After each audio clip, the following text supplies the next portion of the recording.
겠습니다. 우리 하나님 말씀 보도록 하겠습니다. 하나님 말씀 마가복음 12장의 말씀입니다. 마가복음 12장의 말씀입니다. 우리 1절로 12절의 말씀, 마가복음 1절로 12절입니다. 우리 찾으셨으면 저와 한 절씩 교독하도록 하겠습니다. 예수께서 그들에게 비유로 말씀하시기 시작하셨다. 어떤 사람이 포도원을 일구어서 울타리를 치고 포도즙을 짜는 확을 파고 망대를 세웠다. 그리고 그것을 농부들에게 새로 주고 멀리 떠났다.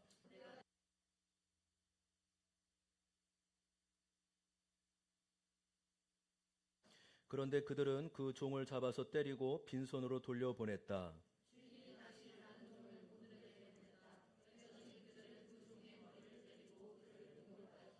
주인이 또 다른 종을 농부들에게 보냈더니 그들은 그 종을 죽였다. 그래서 또 다른 종을 많이 보냈는데 덜어는 때리고 덜어는 죽였다.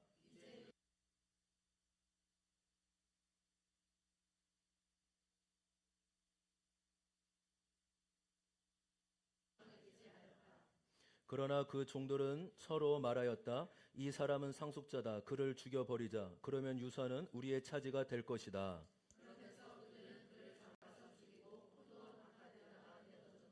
그러니 포도원 주인이 어떻게 하겠느냐? 그는 와서 농부들을 죽이고 포도원을 다른 사람들에게 줄 것이다.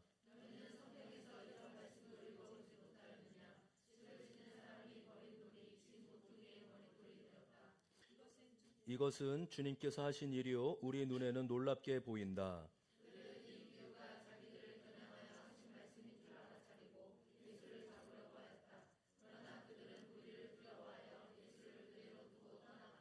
아멘. 여러분, 하나님은 우리에게 은혜 베푸시기를 원하시는 분이심을 믿습니다. 하나님 우리의 삶을 붙들어 주시고 또 은혜로, 충만한 은혜로 함께 하시는 분이시죠.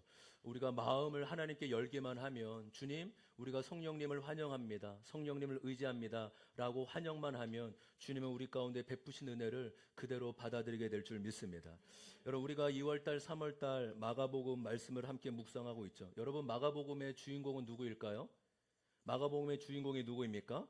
그렇죠. 당연히 예수 그리스도이십니다. 그러나 예수님만이 아니라 제자들도 나오고 또한 종교 지도자들도 나오고 수많은 무리들도 나오게 됩니다. 여러분, 우리가 구속사적 큐티라고 말하는데 그것이 무엇입니까? 바로 말씀으로 나를 비추고 내 삶을 연결하고 해석하는 것이죠. 한번 따라해 볼까요? 말씀으로 나를 비추고 내 삶을 연결하고 해석하는 것이다. 그러니까 말씀과 내 삶이 따로가 아니라 말씀과 내 삶을 연결시키는 것이 구속사적 큐티인 것입니다. 여러분, 그래서 이것을 좀 더 쉽게 실감나게 하려면 성경에 등장하는 인물을 내가 되려보는 거예요. 그러니까 본문에 나오는 제자들이 나일 수도 있고요. 예수님을 잡아 죽이라고 하는 바리새인이 나일 수도 있는 것입니다. 또한 앞을 보지 못하여서 어둠 가운데 예수님 구원해 주십시오, 구원해 주십시오 외치는 바디메오가 나일 수도 있고 예수님의 국률하심을 입은 자가 나일 수도 있다라는 것입니다.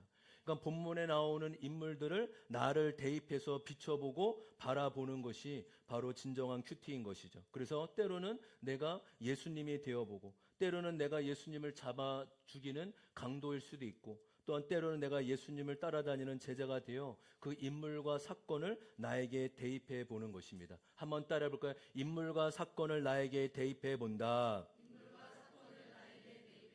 네, 그럴 때 말씀과 내 삶이 따로가 아니라 말씀과 내 삶이 상관 있는 자가 될 줄 믿습니다. 여러분, 오늘 우리가 함께 읽은 이 마가복음 12장은 우리가 잘 아는 포도원 품꾼 비유예요. 따라해 볼까요? 포도원 품꾼 비유. 포도원 품꾼 비유.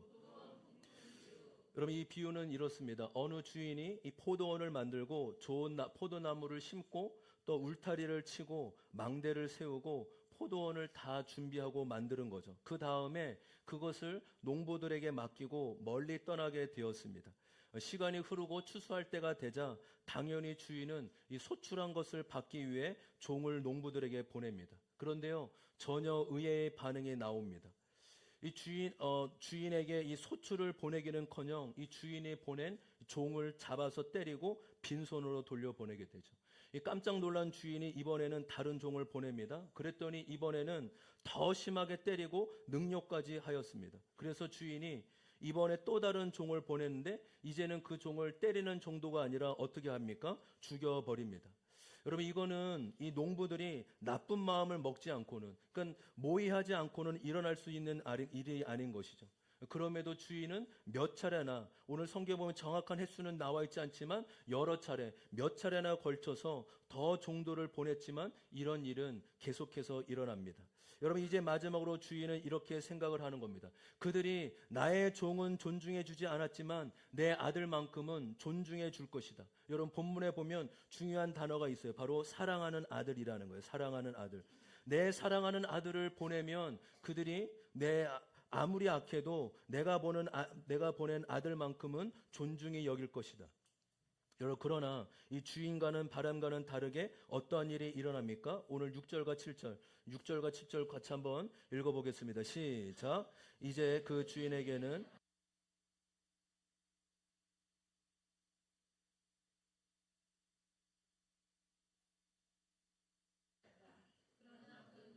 서로 말하였다. 이 사람은 상속자다. 그를 죽여버리자. 그러면 유산은 우리의 차지가 될 것이다. 아멘. 여러분, 아들이 오자 농부들은 이 사람이 상속자구나, 그를 죽여버리면 포도원이 우리 것이 되겠구나 생각하면서 아들까지 죽이게 됩니다. 그리고 주인의 아들을 죽여서 포도원 바깥으로, 이것은 이제 예레미야나 이사야에 나오는 예언의 말씀이에요. 포도원 바깥으로 내던졌다라고 합니다. 여러분, 예수님이 이 비유를 얘기하자 종교 지도자들은 이 비유가 무엇을 의미하는지 알았을까요? 몰랐을까요? 이 비유가 어떤 것을 얘기하는지 알았을까요? 몰랐을까요? 알았습니다. 왜냐하면 12절에 보시면 그 이야기를 듣고 찔림을 받아서 예수님을 잡아 죽이려고 했기 때문이죠. 12절 말씀 같이 한번 읽어보겠습니다. 시작. 그들은 이 비유가 자기들을 겨냥하신 말씀을 알아차리고 예수를 잡으려고 하였다. 그러나 그들은 무리를 두려고 하여 예수를 그대로 두고 떠나갔다. 아멘. 여러분, 오늘 포도원 비유는 어렵지 않습니다. 포도원 주인은 하나님이시고 포도원은 이스라엘입니다. 이 주인이 보내는 종들은 하나님의 대언자인 선지자들이며 이 농부는 종교 지도자이자 또 이스라엘 사람입니다. 그리고 마지막으로 이 주인의 사랑하는 아들은 예수 그리스도를 의미하고 있습니다. 그러니까 이 비유는 모호하거나 애매하지 않고 분명한 비유인 것이죠. 여러분, 하나님께서 수많은 민족 중에 이스라엘을 택하고 부르셨음을 믿습니다.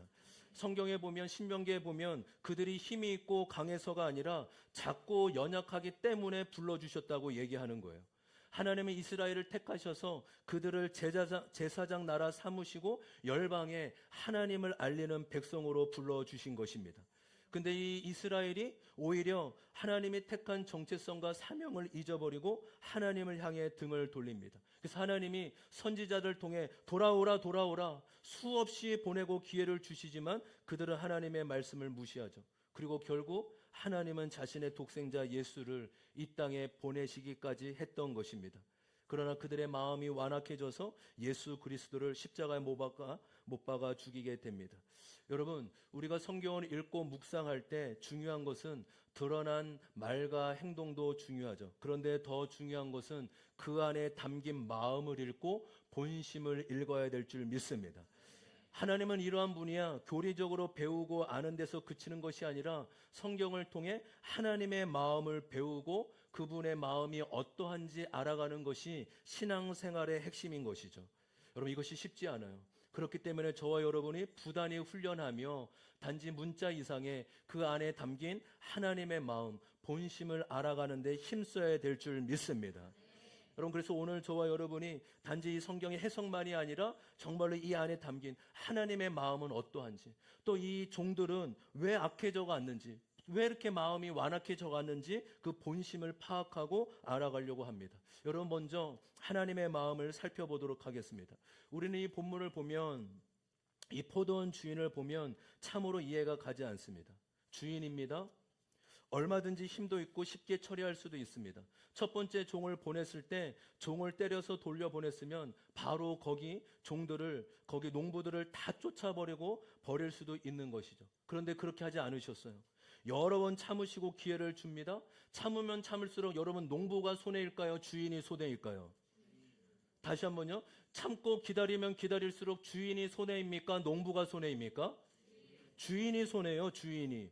얼마든지 주인의 힘을 동원해서 처벌할 수도 있습니다. 한 번에 끝장낼 수도 있다고요. 그러나 몇 번이나 참고 기다려 주십니다. 왜 그럴까요? 바로 사랑하기 때문입니다.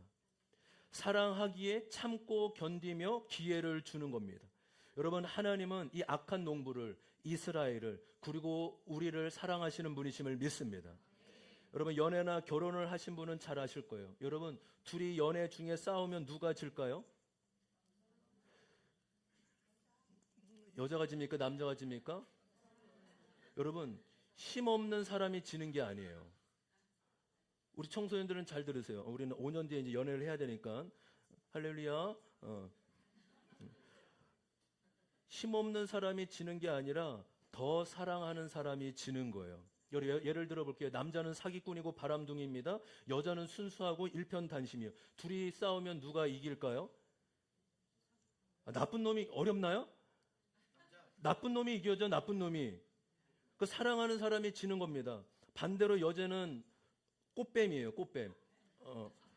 그러니까 얘를 너무 어려워하시는 것 같아요. 더 쉽게 꽃뱀이에요. 늘 막 너무 예쁘고 이기적이고 자기밖에 몰라요. 남자는 순박하고 착해요. 백날 싸우면 누가 이길까요? 꽃뱀이 이겨요. 맞죠? 당연하잖아요. 그렇죠? 여러분, 사랑하면 이겨야 되는데 사랑하면 지는 거라고요. 어떤 분들은 이렇게 얘기하시더라고요. 신약에 나와 있는 하나님은 너무나 좋으시고 사랑의 하나님이신데 구약에 나와 있는 하나님은 너무 무섭고 심판하시는 하나님이라고. 여러분, 이건 말이 안 되는 거예요. 여러분, 그런 얘기 들으면 듣지 마세요. 신학자 중에도 그렇게 얘기하는 사람이 있어요. 여러분, 신약과 구약에 나오는 하나님은 동일하신 분이심을 믿습니다. 오늘 비유 중에 이 주인은 종들을 계속해서 보냅니다. 이것은 구약에서 하나님이 선지자들을 계속 보내시는 것을 의미하죠. 하나님은 선지자들을 통해 자신의 마음과 메시지를 전달하셨던 것입니다. 그래서 대개 선지자들은 위기의 때, 죄가 그 나라 가운데 번성할 때 활동했던 사람이 바로 선지자들이에요. 그래서 여러분, 예언서를 읽어보면 축복의 말, 평안의 말이 거의 나오지 않아요. 예언서는 결국 어떤 징계와 심판에 대한 메시지가 담겨져 있습니다.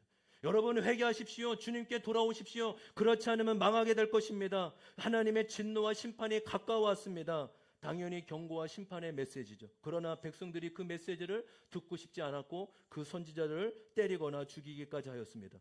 여러분, 구약이 총 39권인데 예언서가 몇 권일까요? 예언서가 몇 권이죠? 17권입니다. 17권. 다시 한번, 예언서가 몇 권이라고요? 이사야부터 말라기까지가 17권. 분량으로 따지면 1350페이지 중에 한 400페이지, 그러니까 약 3분의 1, 3.5분의 1이 다 예언서예요. 여러분, 성경은 우리에게 축복받으라, 평안하라고만 얘기하고 있지 않아요. 성경은 많은 분량에 있어서 우리에게 회개와 징계와 심판에 대해서도 말씀해주고 있다라는 사실이에요. 근데 여러분 보세요. 예언서가 17권이나 되고 수많은 예언자들이 나오는데 하나님 편에서 생각해 보십시오. 하나님 편에서 말 안 듣고 돌이키지 않으면, 돌이킬 마음이 없어 보이면 단칼에 잘라버릴 수 있다고요. 한 번에 그냥 다 처리해 볼 수 있다고요. 그러면 쉽게 끝나는 거 아닙니까? 그럼에도 하나님은 포기하지 아니하시고 계속 선지자들을 보내고 또 보내시는 줄 믿습니다. 왜요? 돌아오라고. 기다리시고 돌아오라고 인내하시는 사랑의 하나님이시기 때문입니다. 선지자를 보내시는 것은 사랑하기 때문이에요. 여러분, 그래서 이 심판 안에 하나님의 본심은 언제나 사랑임을 믿습니다. 할렐루야. 복음서만, 구원서만, 서신서만 사랑의 메시지가 아니라 이 예언서까지도 하나님의 사랑과 은혜가 담겨져 있음을 믿습니다. 여러분, 사랑의 반대말은 무엇일까요? 사랑의 반대말은 증오가 아니에요. 사랑의 반대말은 무관심과 내버려 두심이에요. 죄에 빠져 있는데 내 인생은 더 잘 되고 더 잘 풀려요. 죄 속에 거하고 있는데 내 마음은 아무런 문제가 없고 평안하고 내 마음대로 다 되는 것 같아요. 여러분, 이거야말로 가장 무서운 심판인 줄 믿습니다. 하나님이 내버려 두시는 거예요. 근데 어떤 사람은 내가 조금만 죄 지른 것 같고 조금만 하나님 떠나갔던 것 같으면 하나님이 뭔가 모를 내 인생이 꼬이는 것 같고 왜 내 인생은 풀리지 않아? 여러분, 그것이야말로 하나님의 택함 받은 은혜의 삶임을 믿습니다. 사랑이 있기 때문에 징계도 있는 것이고 때로는 회초리를 들어서라도 돌아오라는 하나님의 마음이 담겨져 있는 것입니다. 여러분, 오늘 이 악한 농부가 당해야 되는데 왜 주인이 당하냐고요. 지금 문제를 해결할 수 있는 키는 농부에게 달려있는 게 아니라 주인에게 달려있는데 왜 힘을 쓰지 않고 기다리고 계시냐고요. 바로 하나님은 오래 참으시고 기다리시는 사랑의 하나님이심을 믿습니다.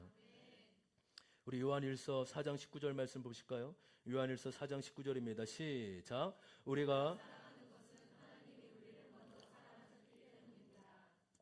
다시 한번 크게 한번 읽어보겠습니다. 시작. 우리가 사랑하는 것은, 이 말씀 너무 귀한 말씀이죠. 개역개정으로 다 외우셨으면 좋겠어요. 하나님이 우리를 먼저, 내가 하나님을 사랑한 것이 아니라 하나님이 먼저 우리를 사랑하셨다라고 성경은 선포하고 있습니다. 여러분, 저와 여러분이 하나님을 찾은 것이 아니라 하나님이 우리를 찾아오셔서 끊임없이 구애하셔서 우리의 마음을 돌려놓으신 거예요. 할렐루야. 우리가 마음을 하나님 앞에 드리기 이전에 하나님이 먼저 찾아오셔서 우리를 사랑하시고 우리를 택하여 주셨다라는 사실인 것입니다. 여러분, 세상의 모든 사람들은 다 사랑에 목말라 해요. 근데 인간의 사랑은 어떤 사랑이냐면 사랑받을 만해야 하는 사랑인 거예요. 어떻게든 자신의 마음을 채울 수만 있다면 무엇이든 하려고 합니다. 여러분, 요한복음에 나오는 수가성 여인이 그랬죠. 끊임없이 목말라 하니까 예수님이 그 여인에게 뭐라고 말씀하시죠? 여인아, 이 물을 마시면 또다시 목마를 거다. 다시 한번요. 우리 청년들 잘 들으세요. 청소년들. 여인아, 이 물을 아무리 마시고 마셔도 또다시 목마를 거다. 세상의 그 어떤 것으로도 목마름이 채워지지 않는다라는 것입니다. 근데 예수님이 이어서 한 말씀을 하시죠. 내가 주는 물을 마시면 영원히 목마르지 아니할 것이다. 아멘. 우리 아멘 크게 합시다. 아멘. 여러분, 이것이야말로 세상이 줄 수 있는 유일한 복음 아니겠어요? 세상에 그 어떤 것이 영원히 목마르지 않는 것이 무엇이 있겠습니까? 바로 하나님의 사랑, 예수 그리스도의 사랑만이 영원한 것임을 믿습니다. 여러분, 너무 위로가 되고 은혜가 되지 않아요? 세상에서는 찾을 수 없다고요. 세상에서는 경험할 수 없는 그 하나님의 사랑으로만 우리의 존재와 우리의 목마름이 해결받을 수 있다라는 것이에요. 여러분, 우리가 이 세상에 해결이 없고 캄캄한 이 세상에 하나님의 사랑만이 유일한 해결책임을 전하고 나누는 저와 여러분의 삶이 되기를 소망합니다. 그래서 우리가 끊임없이 자녀들에게도 알려줬으면 좋겠어요. 얘야, 채연아, 경민아, 좋은 사람 만나고 좋은 대학 가고 좋은 부자 되는 것도 중요하지. 그러나 우리의 마음은 채워지지 않을 거야. 너의 마음은 채워지지 않을 거야. 하나님만이 너의 마음을 채워줄 수 있어. 우리 좀 자녀들 좀 부모님들 오늘 기도하면서 우리 자녀들에게 말로 하기 어려우면 편지라도 좀 써보시면 어떻겠습니까? 한번 따라해볼까요? 얘야. 강희 형제도 따라하시죠. 우리 하임을 오늘 전해주세요. 얘야. 남자친구가 있어도 그 어떤 성공, 그 어떤 명예와 어떤 이성도 우리의 마음을 다 채워줄 수 없다라는 것이죠.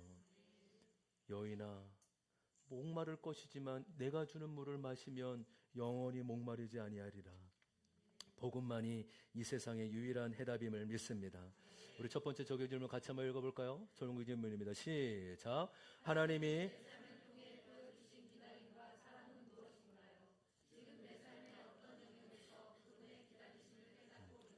하나님 우리의 삶에 끊임없이 기다려주시는데 지금도 기다리며 이제는 그 기다림이 어떻게 변화로 이어질지 우리의 삶과 마음을 돌아보길 소망합니다. 우리 다시 한번 1절과 2절 오늘 본문 다시 한번 읽어보겠습니다. 시작. 예수께서 그들에게 비유로 말씀하시기 시작하셨다.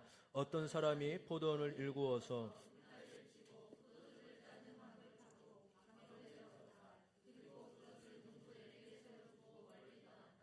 때가 되어서 주는 농부들에게서 포도원의 수출을 얼마를 받으려고 한 종의 농부들에게 보냈다. 아멘. 여러분, 주인이 2절에 보시면 소출을 받으려고 종을 보내죠. 왜일까요? 돈이 필요해서가 아닙니다. 수확물을 얻고자 함이 아니에요. 관계 때문입니다. 너와 나는 주인과 종의 관계야. 주인이 종들에게 원하는 것은 관계였어요. 수확물은 단지 종과 주인 사이에 신뢰와 사랑의 관계가 존재한다는 증거에 불과한 것이에요. 수확물은, 다시 한번요, 수확물은 관계를 맺어주는 장치에 불과한 것이라고요. 마치 결혼할 때 여러분 바른직 예물을 서로 껴주지 않습니까? 그 반지가 5만 원이든 20만 원이든 1000만 원이든 크게 의미가 없어요. 우리 관계가 부부로 맺어진 남편이요 아내라는 관계를 나타내 주는 것뿐인 것이죠. 여러분, 주인이 원한 것은 거래가 아니라 관계였던 것입니다. 너와 나는 신뢰와 사랑의 관계를 맺자. 여러분, 그러나 농부들은 어떠합니까? 농부들은 그 관계에 전혀 관심이 없었어요. 그들은 완악하고 강팍했습니다. 더 많은 종이 오면 올수록 얼마나 그들의 마음이 강팍했는지를 보여줄 따름입니다. 여러분, 우리 인간은 본능으로 살면 욕심으로 인해 나밖에 모르는 자로 살아가게 됩니다. 하나님 없이 내 마음대로 살아가고 싶어 한다고요. 그래서 오늘 이 본문에 나오는 농부들의 마음은 하나님을 거부하는 사람들의 마음, 하나님을 무시하고 거절하는 사람의 마음을 보여주고 있어요. 신학적으로 얘기하면 이 농부들의 마음은 전적으로 부패한 마음을 얘기한다고요. 한번 따라 볼까요? 전적으로 부패한 마음. 전적으로 부패한 마음. 그러니까 영적으로 죽어 있고 시들어 있다라는 것이죠. 여러분, 우리가 신앙생활을 하면서 경계해야 될 것은 우리의 마음이 옥토박 같다가도 금방 강팍한 마음으로 변해질 수 있다라는 거예요. 하나님을 기뻐하고 은혜가 있었는데 얼마 되지 않아 마음이 무너지고 강팍해질 수 있다라는 것이죠. 여러분, 왜 그럴까요? 우리가 본성이 타락하고 부패한 마음을 가진 죄인이기 때문이에요. 만약에 칠판이라면 이렇게 쓰면 좋겠지만 칠판이 없기 때문에 잠깐 이 얘기하기 전에 여러분, 그러니까 성경적으로 모든 만물 중에 우리의 인간의 마음이 부패하고 타락했다라고 얘기합니다. 그 의미는 다른 것이 아니라 영이 죽어서 하나님을 볼 수 있다라고 해요. 그럼 여러분, 문제를 한번 물어봅니다. 예수를 믿으면 이 전적으로 부패한 마음이 똑같을까요? 달라질까요? 똑같을까요? 달라질까요? 똑같아지는 게 아니라 달라져요. 어떻게 달라지냐면 이 전적이라는 단어가 빼지는 거예요. 그럼 부패는 남아있습니까? 안 남아있습니까? 다시 한번, 예수를 믿어도 부패한 마음이 남아있을까요? 안 남아있을까요? 남아있다고요. 예수를 안 믿고 영적으로 죽어있는 사람은 하나님을 몰라요. 하나님을 무시하는 게 당연하고요. 그들의 상황이 정상이라고요. 상태가 정상이라고요. 왜요? 영적으로 죽어있기 때문에, 전적으로 부패있기 때문이라고요. 그러나 예수 믿는 자에게 하나님이 영의 눈을 열어주신 줄 믿습니다. 그것을 구원이라고 해요. 영이 살아난 거, 구원. 그렇지만 살아났지만 부패는 남아있어요. 부패한 마음은 남아있다고요. 그래서 이 폴 워셔라는 목사님은 이 부패한 마음에 대해서 아주 잘 설명해 놓았습니다. 제가 읽어드리도록 하겠습니다. 전적으로 부패한 마음이란 하나님의 뜻을 전혀 이해할 수 없고 알 수 없다는 것이 아니다. 하나님의 뜻을 특별한 은혜가 없이는 알 수 없고, 그리고 하나님의 뜻을 거부하는 고집이 우리 안에 남아있다. 두 번째, 전적으로 부패한 마음이란 양심이 사라졌다는 의미가 아니라 우리가 하나님의 뜻에 맞는 양심에 복종할 수 없는 죄성을 가지고 있다. 여러분, 무슨 말이에요? 예수를 안 믿고 영적으로 죽어 있으면 늘 악만, 늘 부패한 마음만 따를 수밖에 없다고요. 그러나 예수를 믿으면 뭐라고 얘기합니까? 악과 선을 택할 수 있는 선택권이 주어졌다라는 사실입니다. 할렐루야. 선을 행할 수 있는 능력이 없다는 것이 아니죠. 그런데 선을 행하기보다는 죄와 악을 따르고자 하는 마음이 더 크다는 거예요.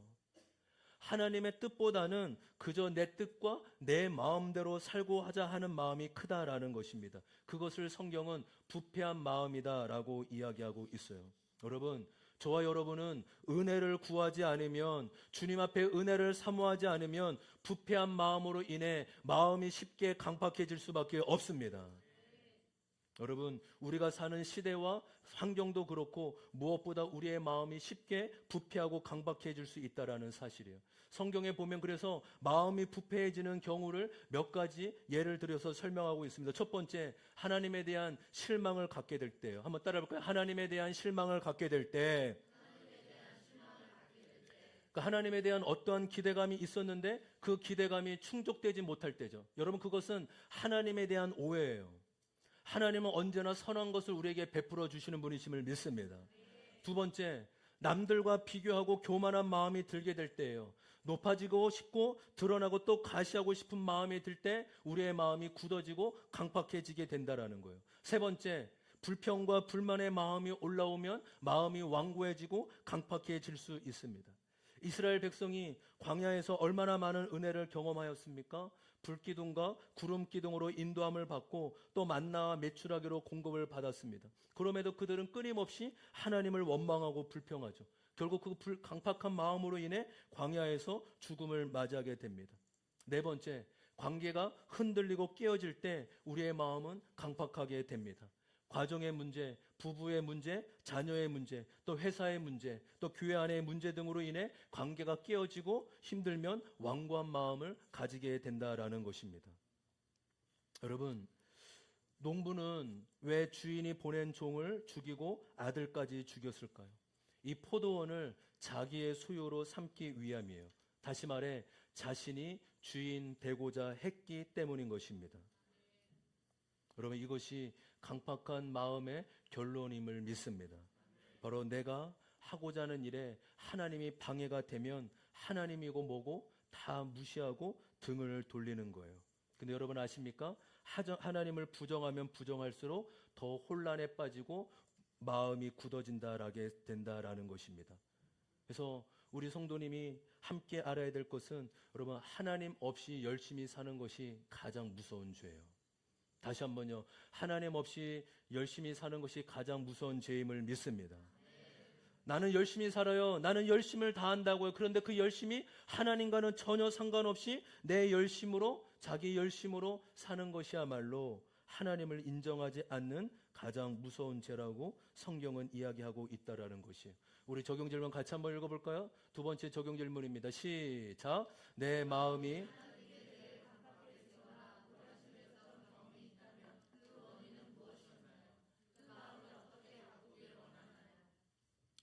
여러분, 본문에 이 농부들처럼 강팍해 쉬운 우리의 마음을 어떻게 할까요?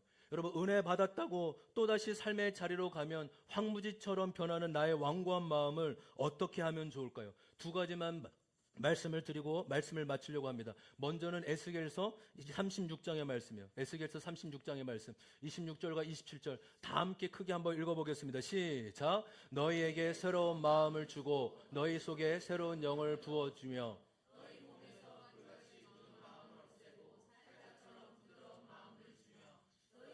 내 영을 두고 너희가 나의 모든 울례대로 행하게 하게 하겠다. 그러면 너희가 내 모든 규례를 지키고 싶어 할 것이다. 아멘. 우리 26절 말씀 띄워줄까요? 여러분, 여기에서 26절에 말하는 너희에게는 누구를 말하는 걸까요? 이 26절에 너희에게란 누구를 말하는 걸까요? 여러분, 바로 이 에스겔은 그 당시의 상황이기도 하지만 또 예언에 대한 말씀이요. 신약의 구원자가 오심으로 이루게 될 말씀을 이야기하고 있는 것입니다. 다시 말해 너희에게란 신약 시대에 예수님이 오심으로 그 예수님을 믿는 사람을 말하고 있는 것입니다. 그 믿는 사람에게 어떤 일이 놀라운 일이 일어나게 됩니까? 새로운 마음, 새로운 영을 넣어주신다고 말씀하고 있습니다. 할렐루야. 새로운 영이란 무엇이죠? 바로 하나님의 영, 성령을 의미하고 있는 것입니다. 여러분, 예수를 믿는 자, 예수를 영접하는 자에게 하나님의 영, 성령이 마음 가운데 임하고 계신 줄 믿습니다. 여러분, 우리의 돌 같은 마음을 내 스스로 바꾸지 못한다고요. 성령이 오셔야지만 내 마음을 바꾸게 될 줄 믿습니다.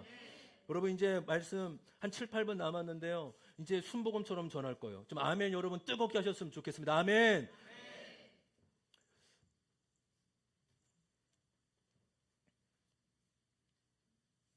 이제 뜨겁게 하려니까 준비하는 거죠. 에너지를. 예.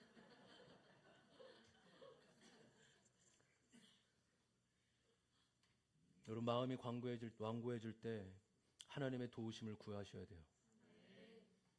다른 것이 아니라 내 안에 계신 성령님이 소멸되지 않도록 그 성령님이 내 마음을 주관하여 달라고 새 마음을 달라고 구해야 되는 것입니다. 함께 고백해 볼까요? 예수 믿는 자 안에 성령님이 계십니다. 우리 더 믿음으로 선포할 거 예수님 믿는 자에게 성령님이 계십니다. 여러분 이 약속의 말씀대로 성령께서 우리의 마음을 부드러운 마음으로 바꿔주시는 분이세요. 여러분 마음이 바뀌는 거야말로 가장 큰 은혜가 아니겠어요? 여러분 가장 큰 은혜가 무엇이? 눈을 뜨세요. 우리 한 분이 좀 피곤하신 것 같은데 눈을 뜨시고. 네. 여러분 마음이 바뀌는 거야말로 가장 큰 은혜임을 믿습니다. 저는 장례식을 치를 때마다 정말로 은혜롭고 비장한 마음으로 치러요. 어쩌면 우리가 죽음 앞에 죽음이 끝이 아니라 영원한 생명이 있기에 예수를 믿는 거 아니겠습니까? 그렇게 여러분 장례 예배는 우리의 신앙의 본질과 목적이 무엇인지 돌아볼 수 있는 은혜의 시간이에요. 또한 아직 믿지 않는 가족들에게도 이 장례 예배를 통해 기독교의 본질과 천국의 소망을 전하는 기회이기도 합니다. 그러면 마음 같아서는 아직은 기독교가 안 믿어져도 기독교가 이런 거라면 나도 한번 믿어볼까? 죽음이 끝이 아니라고, 죽음이 끝이 아니라 심판이 있대. 믿는 자는 지옥이 아니라 천국에 간대. 그럼 나도 한번 고민해 볼까?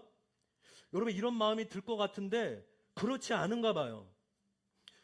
그런 것을 보면 이 복음을 믿는 게 쉽지 않나 보구나. 죽음 앞에서까지도, 여러분, 그런 사람들 많이 있잖아요. 저는 평소에 예수님 안 믿지만, 죽기 전에 그 예수님 믿고 천국 가고 갈게요. 예수님 계시면 난 그때라도. 여러분 마음을 바뀌는 게 그렇게 쉬운 게 아니라고요. 여러분 그래서 기도할 수 있을 때 기도하시고 말씀 보실 수 있을 때 말씀 보는 은혜가 있기를 소망합니다. 막상 아프면 막상 병원에 입원하면 기도하고 싶어도 기도가 잘 안 나와요. 몸이 힘들면 기도가 잘 나오지 않는다고. 그렇기 때문에 우리가 몸을 건강을 주셨을 때 마음껏 기도하고 마음껏 말씀을 볼 수 있는 은혜가 있기를 소망해요. 죽음 앞에서도 마음이 쉽게 열리지 않는다고요. 마음이 열리는 게 보통 일이 아닌 것입니다. 마음이 잘 열리지 않지만 하나님만이 마음을 열어주시는 분이심을 믿습니다. 여러분 같은 예수님을 믿어도 어떤 사람은 예수님 때문에 얽매이고 속박당한다고 여겨져요. 그런데 어떤 사람은 예수님 믿어서 자유하고 힘이 나고 감사하는 인생이라고 얘기합니다. 여러분 차이가 뭘까요? 바로 성령님입니다. 어떤 분은 성경이 자장가이고 나와 상관이 없는 책인데 어떤 사람은 성경이 나에게 주시는 말씀으로 와닿고 사모하며 봅니다. 왜 그렇습니까? 무슨 차이입니까? 성령님이 함께 하시고 임하느냐의 차이인 줄 믿습니다. 어떤 사람에게는 예배가 견뎌야 되는 시간인데 어떤 사람에게 예배는 사모하고 간절한 시간입니다. 여러분 예배는 하나님과 만나는 시간인 줄 믿습니다. 이 땅에서 유일하게 천국을 경험할 수 있는 게 다른 게 아니에요. 예배 드릴 때 경배와 찬양으로 기도로 천국의 영광을 미리 맛보는 거예요. 야, 천국은 하나님을 이렇게 예배하는 거구나. 천국은 이렇게 하나님만을 예배하고 높이는 것이 천국이구나. 바로 예배를 통해 천국의 영광을 경험하게 될 줄 믿습니다. 여러분, 그렇게 저와 여러분이 예배를 통해 하나님을 간절하게 만나고 돌아가기를 소망합니다. 할렐루야. 그 차이가 무엇입니까? 바로 성령님께 달려있는 줄 믿습니다. 성령이 오셔서 성령님이 우리의 심령을 터치해 주시고 우리의 성령께서 우리의 심령을 만져주셔야 될 줄 믿습니다. 우리의 굳어진 마음으로 왔다 하더라도 세상 밖으로 나아갈 때는 이 굳어진 마음이 부드러운 마음으로 하나님이 임하시는 성령의 마음으로 바뀌어 나가는 은혜가 있기를 소망해요. 그 유일한 방법은 성령님이 임하셔야만 돼요. 성령님이 붙잡아 주셔야 될 줄 믿습니다. 우리는 말씀 후에 찬양과 기도의 시간을 갖죠. 하나님께 간구하며 반응하는 시간이죠. 여러분 그때 목마른 사슴처럼 은혜를 베풀어 달라고 찬양하고 기도하십시오. 이제 세상으로 돌아가야 되는데 영적인 전쟁이 끊임없이 일어나고 우리를 잡아 넘어뜨리는 사단이 역사하는 이 세상으로 돌아가야 되는데 주님 나에게 성령을 부어 주시옵소서. 그래서 내가 믿음의 용사, 싸움의 용사가 되게 하여 주시옵소서. 여러분 그래서 찬양할 때도 정말로 막 마음껏 찬양했으면 좋겠어요. 기도할 때도 우리 충청도인 거 알아요. 다 양반인 거 압니다. 그런데 기도할 때만큼은 여러분 제가 우리 목자 부목자분들한테 이번 주 함께 모이면서 예배에 대해서 주일은 우리가 새신자가 있기 때문에 그들을 배려하는 차원에서 방언도 또 이렇게 절제할 수 있지만 수요일에는 마음껏 방언도 할 수 있는 사람 마음껏 방언하고 예배하고 마음껏 하나님 앞에 나아갔으면 좋겠다. 여러분, 우리의 예배가 성령님 안에서 드려지는 예배가 되기를 소망합니다. 성령이 오시지 않으면 우리는 마른 나무 토막과 같은 자들이에요. 이 강팍하고 견고한 마음을 성령님만이 오셔서 살같이 부드러운 마음을 바꿔주실 수 있음을 믿습니다. 이 역사가 우리가 매주마다 드려지는 예배 가운데 부어지기를 소망합니다. 마지막으로 한 가지 더, 우리의 굳어진 마음, 강팍한 마음을 어떻게 바뀌게 할 수 있나? 여러분, 이 농부에게 주인이 주는 최고의 선물, 이 최고의 선물은 무엇입니까? 6절입니다. 우리 6절 말씀 다시 한번 읽어보겠습니다. 6절입니다. 시작.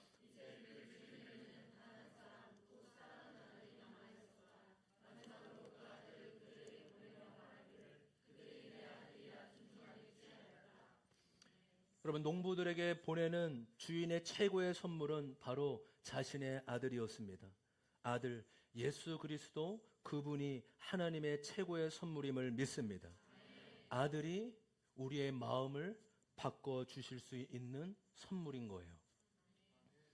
부패한 우리가 하나님을 찾아갈 수 없기에 하나님이 아들을 통해 우리에게 오신 것이죠. 그 아들을 통해 하나님의 사랑을 나타내 보이신 것입니다. 여러분, 종들의 가장 큰 착각이 무엇인지 아세요? 오해가 무엇인지 아세요?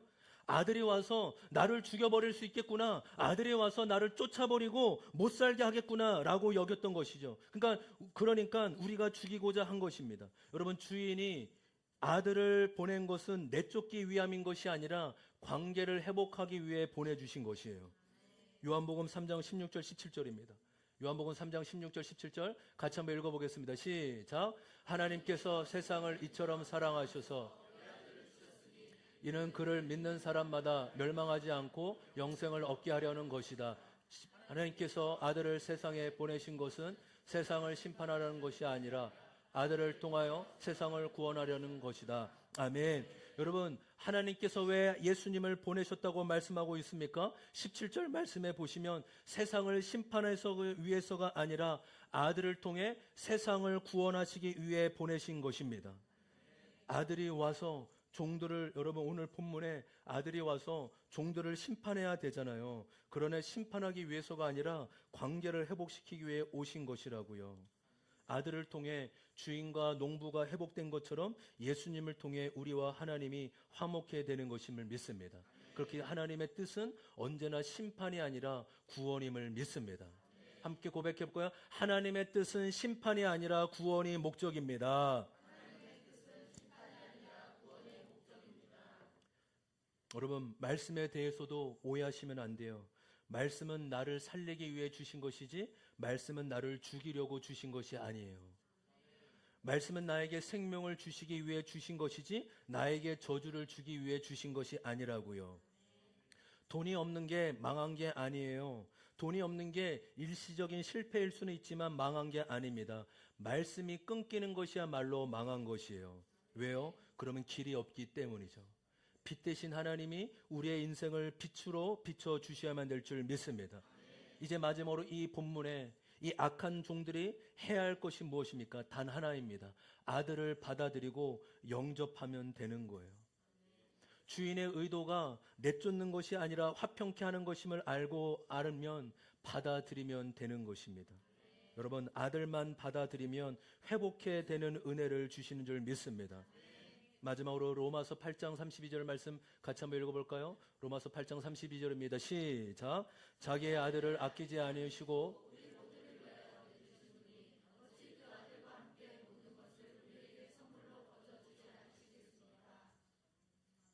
여러분, 하나님은 우리에게 아들을 아끼지 않고 내어주신 분이십니다.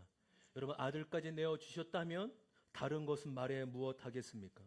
여러분, 지금은 은혜 받을 때요, 구원 받을 때입니다.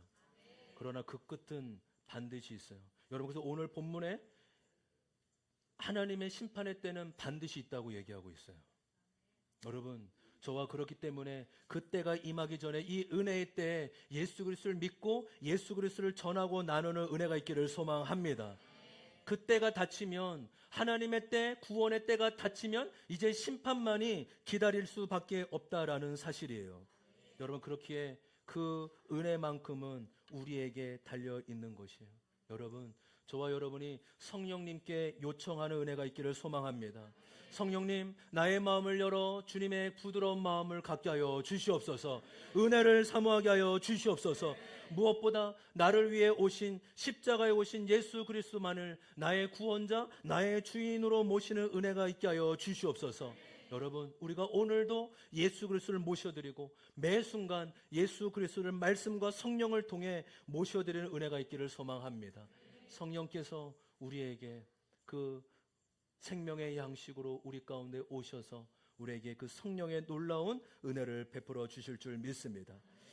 오늘은 성찬식이 있는 날이에요. 여러분, 성찬식은 오늘 말씀이 실제로 말씀이 육신으로 보고 몸으로 경험하는 시간입니다. 바로 이 땅에 오신 예수 그리스도를 믿음으로 먹고 마셔 주님과 연합함을 누리는 시간임을 믿습니다. 그래서 우리가 오늘 이 시간 같이 경건한 마음으로 성찬 예식에 참여하도록 하겠습니다.